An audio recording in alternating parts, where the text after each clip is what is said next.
going on, guys? It's Alex playing some more Forza Horizon 3. We are still checking out some of the DLC cars that just came out in the Smoking Tire car pack. So this is the second car. This is the GTA Spano. It is another super powerful rear-wheel drive sports car. This one is meant for the road. This one is not the track toy that the Aston Martin Vulcan was. But this is a cool car. I noticed a few unique things driving over here. It has 912 horsepower, just over 3,000 pounds, so it is a lot to handle, especially being rear-wheel drive. But the first thing I want to show you guys is the active aerodynamics. So this spoiler actually does a lot for the car. Let's get out of photo mode real quick so we can get in the car. So we'll take a look around it real quick so you can see it's kind of a unique looking car. I don't really know. It's not exactly my taste, but I mean it looks cool. I'd like to see one. So you see the spoiler right here. It looks like a very small spoiler. Watch what happens when I start driving. So you get some acceleration and it pops up a little bit. I think that's super cool. And then what's even cooler is you brake hard and it's an air brake. And then it'll drop back down. I think that's super awesome. So just unique little things they put in the game. Like that didn't need to be in the game. But I think that's super cool. I think the 4GT also does something like that. So what we're going to do exactly what we did with the Aston Martin Vulcan, and we are going to see what kind of speed we can get on this runway. So let's start, and let's do it. Okay, so the launch is a lot better than the Aston Martin. There is definitely more traction. Sounds pretty good. I'll take it, and you can tell it's going to go a lot faster than the Aston. Well, it's starting to slow down. Who knows? Yeah, okay. So we'll break 200 on this one. Not by much though. 213. Okay, 215. Okay. Brakes are actually pretty good on this one too. So we got to 215 in this. That is significantly faster than the Vulcan. That's way faster than we even got after upgrading it. So we're going to take it to the garage. We're going to put my paint job on it, and then we're going to do some upgrades. Alright guys, we are back. We're in the paint shop. So you already know what color I'm going to do. We'll do the semi-gloss, mess with the paint color, we'll go 50, there we go, 50, saturation all the way up, and then brightness all the way up. I don't know what it is about this color, but it looks good on every single car. That looks incredible. Actually, I haven't checked out that engine bay. That actually looks super good. So we're going to go ahead and press OK on that. You know we're going carbon on the hood. There we go. I like the look of that. Alright, we're going carbon on the side mirrors. The spoiler. Normally I would go carbon, but I like the contrast of the blue. That should be good. And when we put the paint job on it, it'll probably be... We'll just go ahead and go carbon on these. I always do that too. Okay. As I was saying on the spoiler, it'll probably be black on the bottom, so that little bit of blue peeking out will look really nice.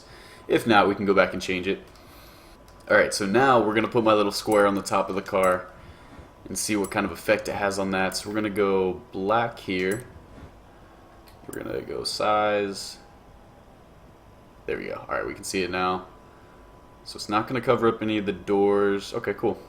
Okay, this may actually have a pretty cool effect on this car. I don't know if I like that. That looks kind of weird, but I'll stick with it. Why not? Okay. Maybe better than I thought. Alright. That should be good. So we will save that to car. And then we'll go to Forza Vista to check it out a little bit.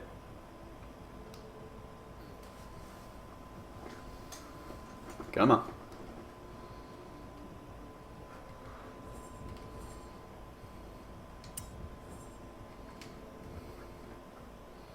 Alright, so we are in Forza Vista. I think this looks pretty good.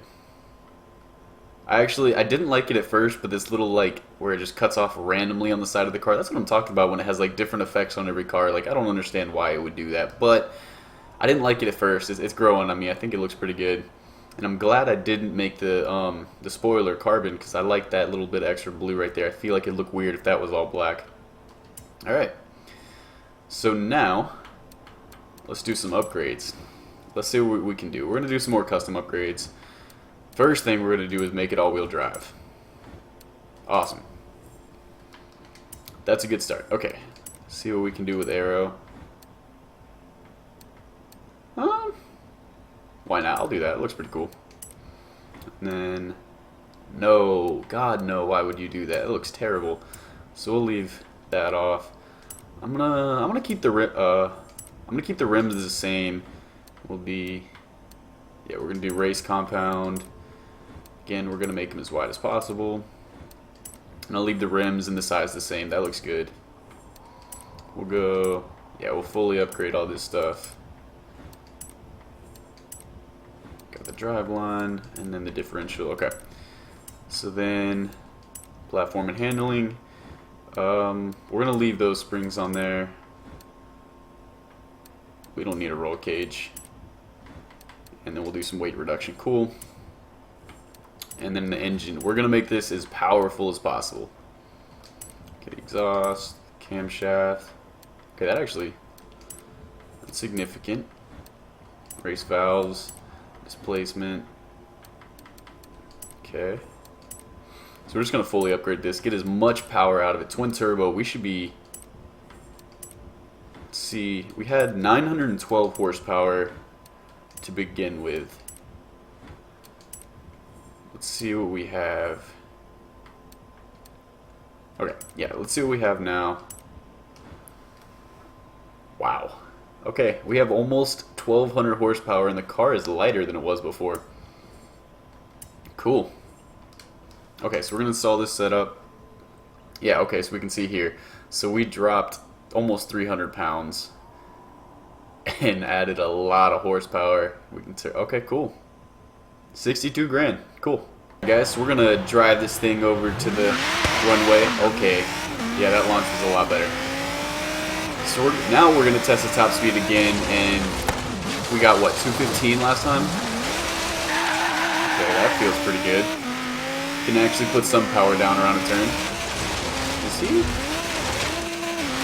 He looked like he stole my color a little bit, but it was shiny. So we have a lot more power now, and we should be able to put it down a lot better. I'm thinking, I